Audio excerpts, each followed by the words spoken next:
ladies and gentlemen, the President of the United States, Donald J. Trump.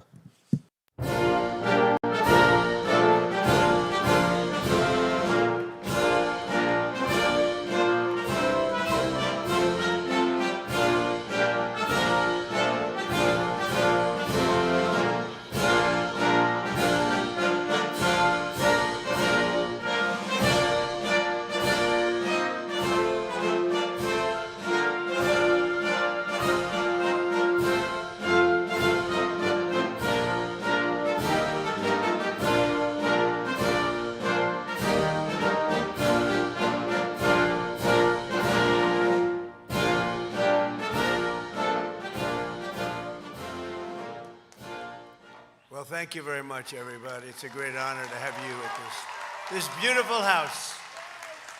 It's a beautiful house. There's no other house like it. I've seen them all, believe me, and this one is tops. But I'm thrilled to welcome all of you to the South Lawn for the single largest gathering of American farmers that the White House has ever seen, has ever had. And rain or shine, and you don't mind rain, shine. The one thing about farmers, they don't care about that weather. They get out there, it makes no difference. But rain or shine, no one has more grit or greater spirit than the American farmer. We love the American farmer. I just gave you $12 billion. I don't know if you know that or not. You make enough money, it doesn't matter to you, right? But we just provided $12 billion, right, Brooke, for the American farmer. You think Biden would have done that? No, he wouldn't have done. We're delighted to be joined by Secretary of Agriculture, who's doing a fantastic job, Brooke Rollins. Brooke, thank you very much.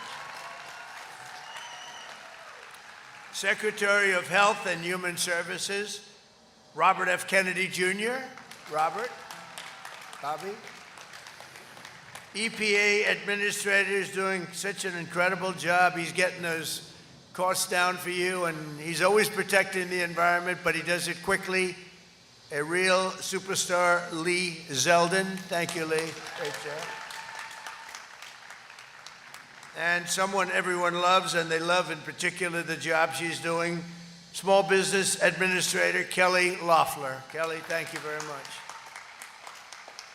Thanks as well to John Hoeven, Joni Ernst, Pete Ricketts, along with the chairman of the House Agricultural Committee, G.T. Thompson, and I tell you, they're fantastic people, that they are warriors, and representatives, Jim Baird, Randy Feenstra, Monica De La Cruz, Brad Finstadt, Michelle Fishback, Mark Messmer, Victoria Spartz, Frank Lucas, Tracy Mann, Zach Nunn, Adrian Smith, and Derek Van Orden. They're all out here. They want your votes desperately, desperately. They're only here for your vote, you know that. But they're here because actually they did a great job. Those were people that were the most, I would say, the most aggressive for the farmer, which is what we want. Other than me, they were right in there. I was more aggressive than any of them. But also with us is the CEO of Tractor Supply, Hal Lawton, who will soon open the company's 2,500th store in honor of America's 250th. Hal, thank you very much. It was great to meet you at the Oval Office 2 minutes ago. I also want to thank the president of the American Farm Bureau Federation, Zippy Duval. I've known Zippy for a long time. Zippy's been with me right from the beginning, right, Zippy? From day one, he liked Trump. He said, well, I don't know, but I just had a good meeting with him. I'm gonna go with Trump, right? That was in 2015. And very special thanks to the proud young parents of two beloved American institutions, Future Farmers of America and 4-H. Two great ones.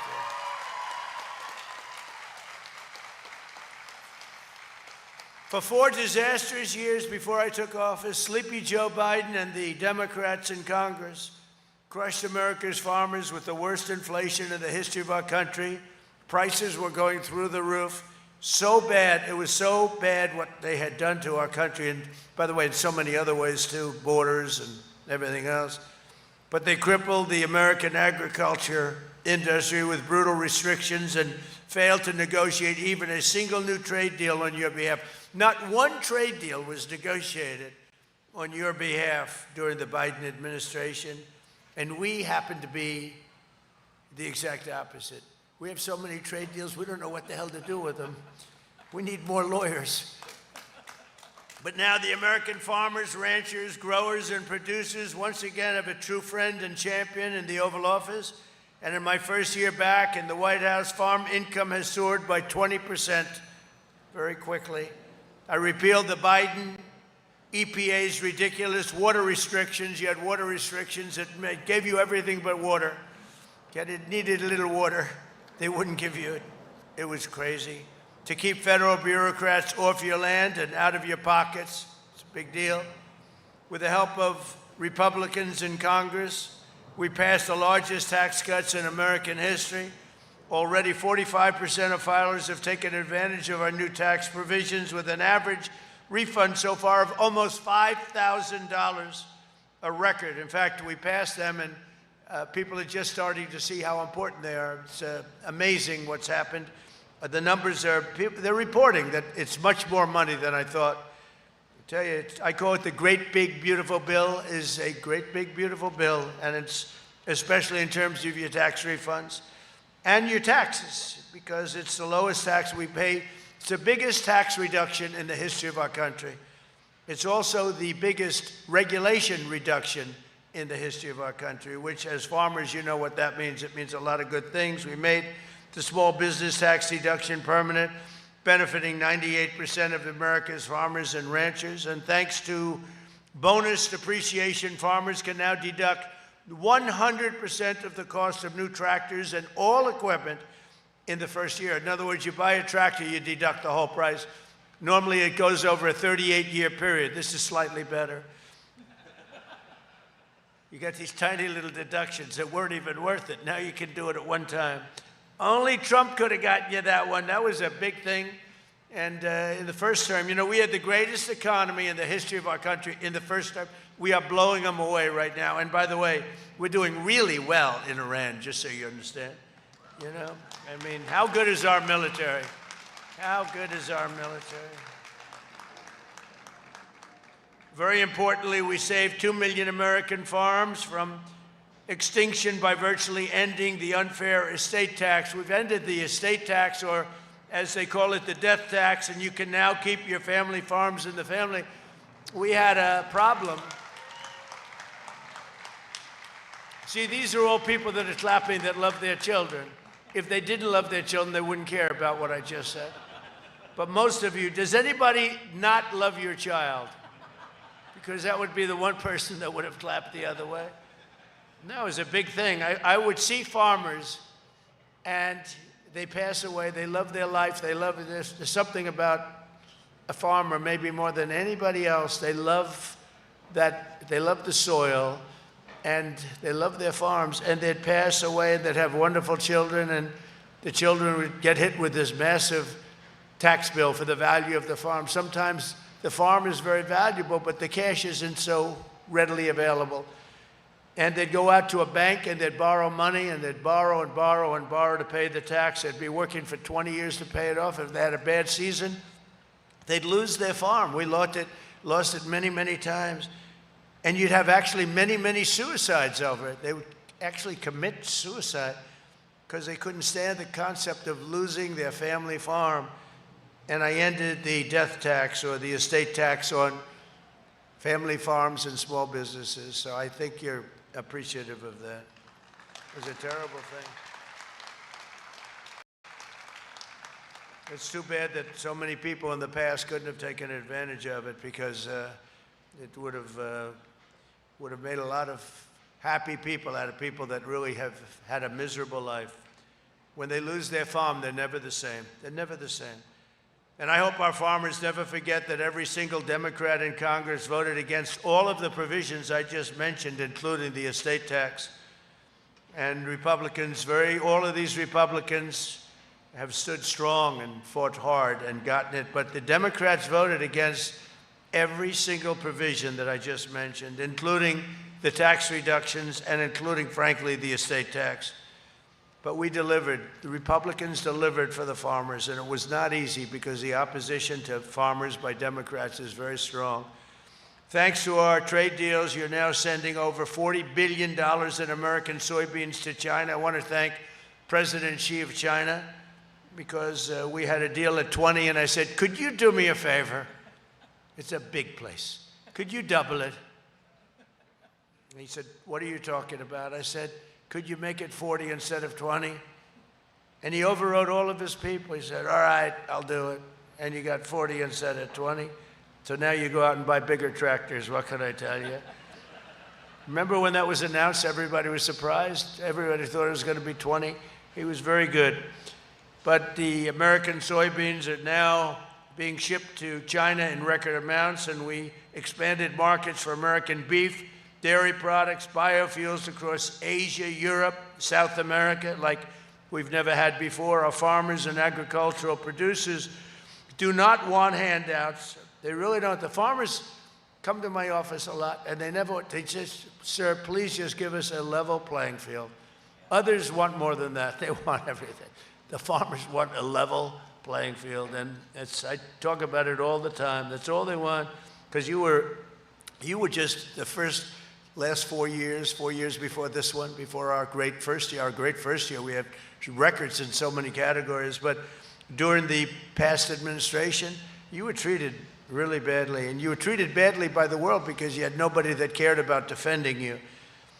But you want that fair shot and a level playing field, and I'm giving that to you, and I think I'm actually giving you much better than a level playing field. I'm giving you a field that goes like this. Makes it a lot easier for you, the things that we've done. And to further help farmers recovering from the Biden catastrophe, we use money taken from tariffs. The tariffs, we've taken in hundreds of billions of dollars from the tariffs. And as I said, we gave you $12 billion in farm relief. And that happened just recently because you were hurt by certain countries unfairly. And I said, you were unfairly hurt, and we gave you $12 billion, and that made up for it. I'm also asking Congress to quickly pass the new farm bill, and today I'm promising to request additional farm relief for our great patriots in the next funding bill. So we have you taken care of in both instances, and we're pushing very hard for the new farm bill. The Democrats fight us. I don't know the Democrats fight us on farm bills, and they always have. They are not your natural politician. Any farmer that votes for a Democrat is crazy. They are brutal on the farmers. One of the Americans benefiting from our policies and new market access is Joel Vyrek, a fourth-generation farmer from Woolwich Township, New Jersey. Joel, he really has a great story to tell. Please, Joel, come up and tell that story.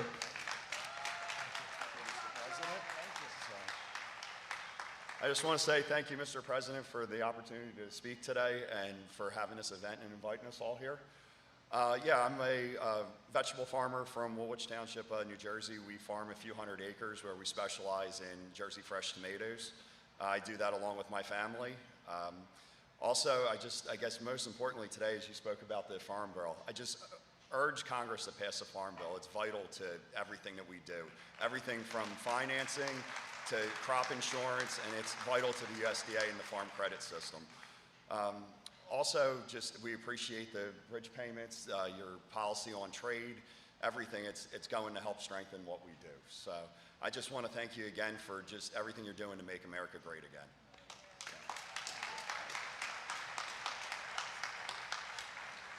You know, while I'm up here, I'm looking around. I love construction. You see all those nice Caterpillars and John Deeres. We have a lot of John Deeres. That's a big dig. And we're building a ballroom for 150 years. They've wanted, every president said, could we have a ballroom, please? A room where you could have a lot of people. So when the president of China, France, when somebody comes over from the UK, including the king, we have the king coming over very shortly, and King Charles. So we can have like a large room, because the White House is incredible, but it was never had a ballroom. And we're building, that'll be the finest ballroom anywhere in the world when it's completed. And I'm just looking at the construction. In fact, if you don't mind, I'll walk over there and look for a little while. Then I'll come back and I'll continue to speak. I love construction. I love building beautiful things. But you're going to have something very, really tremendously. And thank you, Joel. And every day we're looking for new ways to support our farmers, reduce your costs, and to help lower the price of food for the American family. Last month, we issued a major new rule declaring that farmers have a right to repair your own equipment. Can you believe that one? And that action will save the typical farmer up to $30,000 on major repairs. I mean, I heard about this. I said, you got to be kidding. You don't have the right to fix. These guys can fix anything, but you didn't have the right to fix your own equipment. We ended that rather quickly, and now you do. And I did another thing, and I'll explain it in a second, because we had a ridiculous Washington restriction called the so-called diesel exhaust fluid requirement. Do you know about that? It was a basic disaster. Today, we're announcing new guidelines drastically limiting these ridiculous DEF rules, saving farmers and consumers billions and billions of dollars. And when I was in Iowa recently, I met a man who was the chairman of John Deere, great company. And I asked him, I said, could I ask you a question? We cut a lot of the restrictions, almost all of them, on cars. What have we done for tractors and trucks and different things that you use on the farms? He said, sir, they never got to us. They never did that. I said, well, we're going to have to, that was about 2 months ago. We've worked very hard, and Lee is working on that. It's a top priority. I told him, Lee Zeldin, a top priority. So when you buy a tractor today, you spend 50% of your time fixing the environmental impact statement garbage that's on the tractor. In fact, I buy a lot of things that having to do with farm equipment, where I own clubs and other things. And I said, give me 10-year-old equipment. Do you have any 10-year-old equipment that hasn't been used yet? And whenever they had it, I would buy it, because it was much better than the new stuff, which has so much environmental nonsense on it that it ends up costing thousands of dollars more to produce, and it doesn't work well. Too complicated. And then you'll get somebody that is a farm worker, and he's looking at heavy computerized environmental equipment, and you have where the tractor will turn off if the environmental equipment isn't working. It was an automatic turn off. It did absolutely nothing for the environment. It cost you $6,000, $7,000, $8,000 a machine. And to save fuel, many of you are working over massive deposits of fuel. To save a quarter of a glass of fuel, this much, just a little bit, they'll have 2 extra computers in it that never worked. And I said to the head of John Deere, is this a good thing or a bad thing? He said, sir, you have no idea how bad it is. It's made our tractors so complicated. You need a major degree from MIT in order to turn on a tractor. We want to go back to the old way, sir. And I said, I agree with you 100%. And we are working very hard and very quickly to get rid of the horrible chains placed on tractor suppliers. That's a beautiful tractor. That's a gold tractor. Somebody had me in mind. What's that all about? That's a hell of a tractor. I'm looking at this. That's a good one, too, red, white, and blue. But somebody really hit me with that one. That's beautiful. Well, but so we are going to be, Lee, I think we can say, I know you're in the process, cutting out massive amounts of nonsense that are mandated to be put on your tractors and all of your trucks that costs you a fortune. And I know that they're going to do this, and I asked him, you got to promise me one thing. You're not going to take it in profits. You're going to lower the cost of a tractor. I want you to lower the cost, and if they don't lower the cost, you'll let me know, and I'll have to do a big number in those companies, okay? Because they're going to be able to very shortly produce a bigger, better tractor at substantially less money. It's going to be better. It's going to be a better tractor at substantially less money. It's going to be more reliable, It's not going to be turning off every 15 seconds because a computer went haywire that you don't need. You're going to have a better tractor for less money, but I want John Deere and Case and all of their great companies, Caterpillar. I want all of them. Got a lot of Caterpillars in there all over the place. I look forward to seeing them later. But I want these companies to give it to you in the form of lower tractor and equipment costs. And I think it's going to have a huge impact. And Lee, when you do this, I really want you to mandate to the companies to sell the equipment cheaper, not to get the same price and make a spread of, could be $6,000 or $7,000 a machine. So we'll work on that together, okay? Thank you very much, everybody. I think it's going to be a great thing. We're working on it very hard. So Americans love our farmers, and to make it easier for consumers to choose products raised by ranchers like Michael, we recently announced a brand new food label. It's Product of the USA. I love that. Product of the USA. We have another one called Made in the USA. That's better for a car. I like US product for the USA. I hadn't heard that, but it's good. They want the USA product. When Americans see those words in grocery stores, they'll know that it was raised, harvested, and processed by the greatest farmers and ranchers anywhere on the face of the earth. You are the greatest. Nobody even close. Just like we have the greatest military, we have the greatest, most powerful military in the world by far. We have the greatest farmers also. Thanks. And thanks to your hard work and incredible productivity, we're slashing the prices of key staples for American families. The cost of cheese, butter, potatoes, and fruit, many, many other products is lower today than when I took office. Eggs are down, as an example, 60% from when I took office. And we have others coming down, and beef is starting to come down. Beef was an amazing thing. I was told by Brooke, I said, I don't really believe it.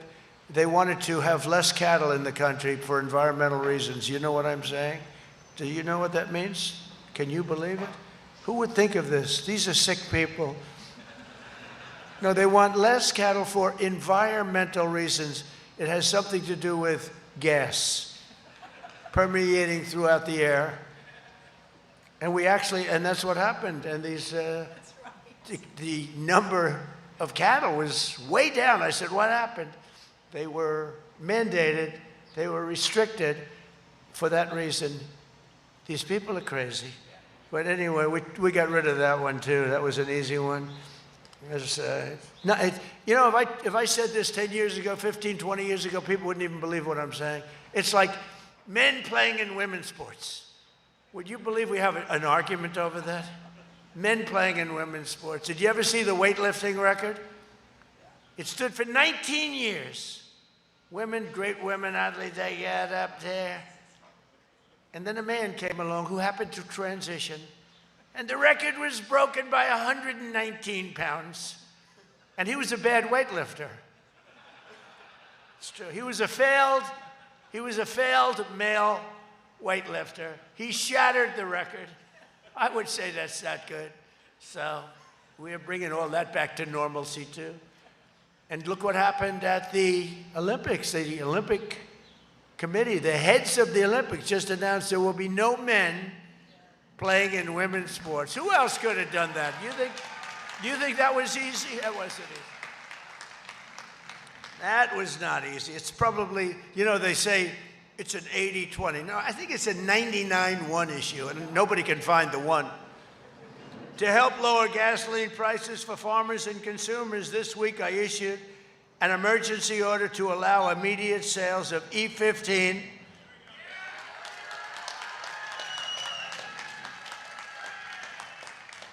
and just as I promised in the campaign, I'm seeking congressional action to allow E15 all year round, okay?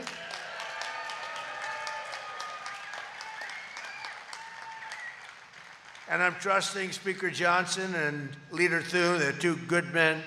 I'm trusting them to find a deal that works for farmers, consumers, and refiners, including small and mid-sized refiners. And they're going to send me a bill, and we should be able to get that done. We've worked with the refiners before, and we're going to get that done.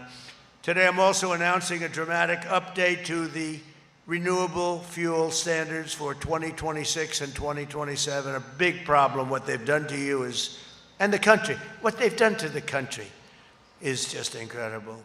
The environmentalists, I mean, they are terrorists. They were terrorists. I call them the environmental terrorists, and will now be requiring the highest volumes of renewable fuels in history.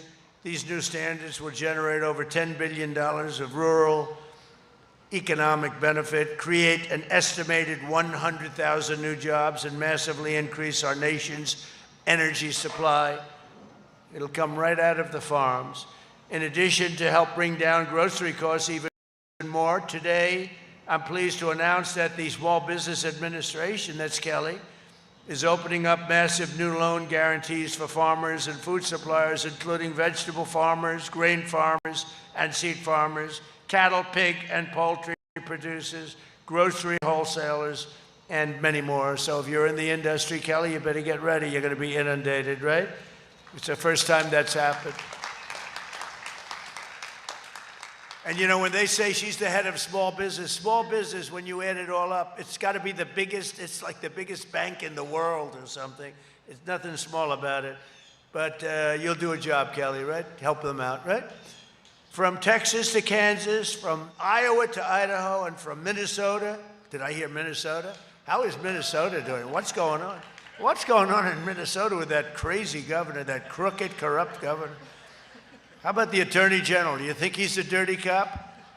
You think he's a dirty cop? All right, we'll get Minnesota back. We'll take it back from Somalia.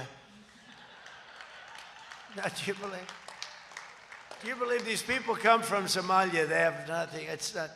They come. Somalia is considered the worst country. It's not even a country, like the worst country in the world. The worst. They come over here, and they steal $19 billion. We'll get it straightened out. It's happening.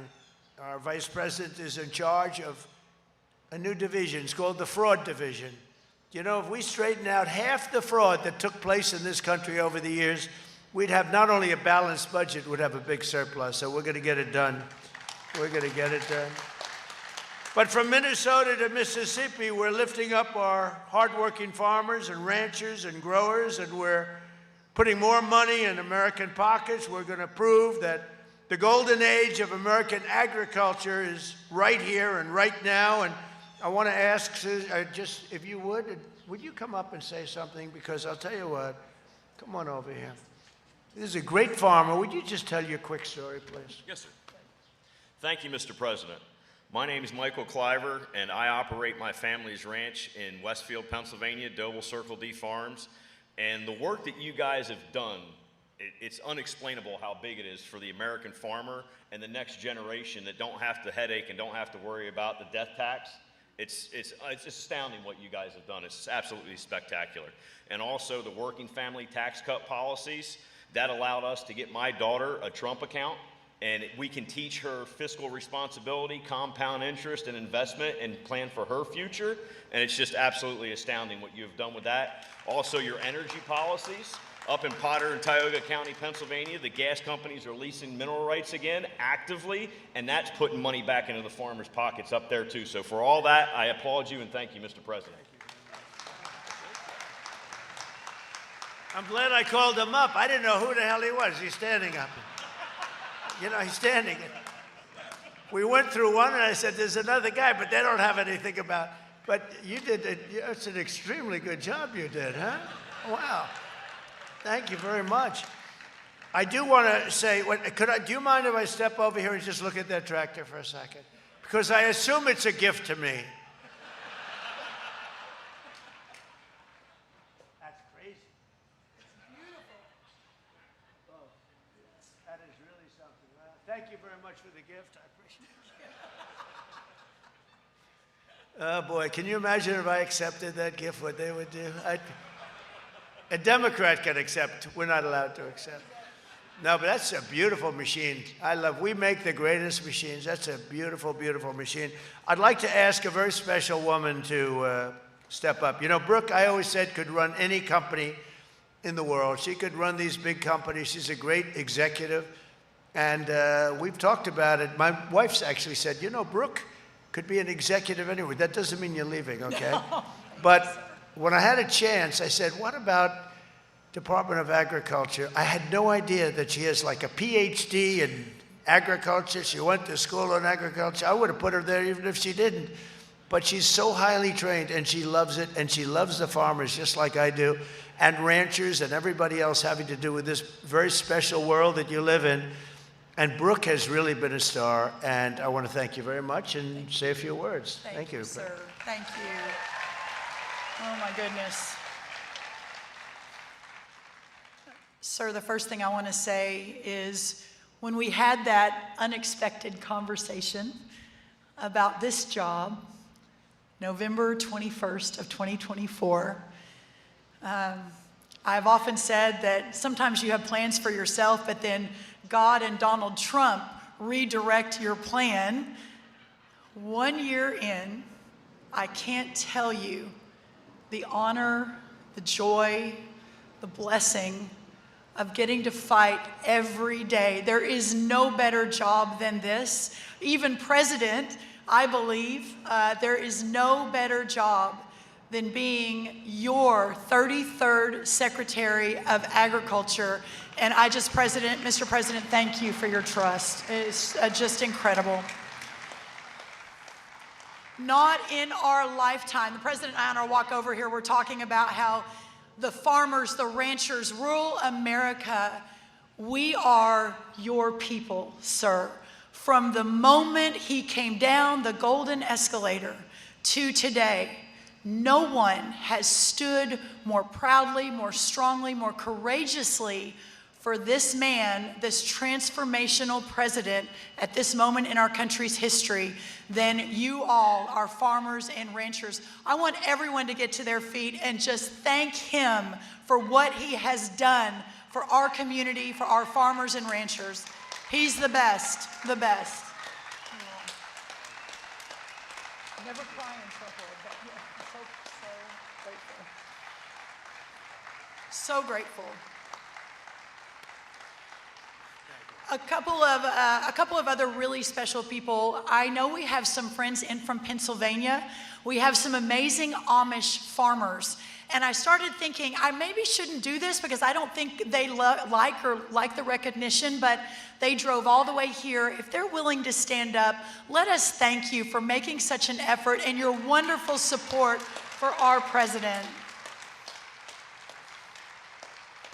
I was told that even a new dress was made for this event, and I know this is out of the box a little bit for you and your amazing community, but I know on behalf of our Pennsylvanians and others, we're so grateful for you and your leadership. I also want to do a big shout out to Senator Hoeven, Senator Ernst, our congressman, Senator Ricketts, who fought so hard to get rural America in the one big, beautiful bill. You all deserve so much credit. It was the largest investment in rural America for our farmers and ranchers in American history. This man drove it, but you guys executed, and we're so grateful to you. So thank you. Thank you. Also, very quickly, my mom is on the front row. State Legislator Helen Kerwin, thanks to Donald Trump, is doing remarkable work for us in Texas. My beautiful sister. We talked about, Mr. President, the future of farming with a faith born not of words but of deeds. You have the FFAers and the 4-Hers here. We're so glad you are our future, and we are so grateful. Thank you. And speaking of the FFA, sir, my ag teacher from 35 years ago came all the way from Glen Rose, Texas. Mr. Rosenbush, stand up. I love you. There were a few times he put me in the back of the bus for being too sassy, and we've come a long way, Mr. Rosenbush. God bless you, and thank you for everything you mean. Listen, everyone, the president did it so well. What we inherited when we came in just over a year ago, we left with an agricultural trade surplus when we walked out of here in January of 2021. We came back with an agricultural trade deficit of $50 billion. Not one new trade deal under the Biden administration. When we left, the cost of inputs were 40% less for our farmers and ranchers than when we came back 4 years later. We inherited a mess, but this president understands that there is no more American of the Americans than our farmers and ranchers and the pioneering spirit that you all represent. And today on the South Lawn of the White House, to have the largest gathering of farmers in American history at this White House is historical. It will go down in the record books. I believe this president will be remembered as the president and our administration with Bobby, with Lee, and with Kelly, who are all here, my best friends from the cabinet, across the cabinet, as the moment in American history where we reversed the trend, where we stopped losing family farms, where we fought for rural America because it is the very, very best of who we are. And that began with this president, with his leadership, and we just couldn't be more grateful. God bless you, Donald Trump. God bless America, and God bless our farmers and ranchers. Thank you all. Thank you, sir.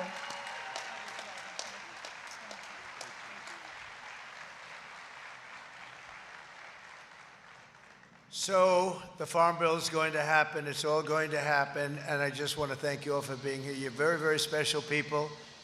I'll never forget, we won like such a number, like nobody's ever won before. You voted for me. I will never forget that. I'll never forget the friendship, the great friendship that we've had. And we've got a lot more to do, Brooke, and we're going to do it, and we're going to get it done very fast, very, very, very fast. And thank you all for being at the White House. Thank you very much. Bye.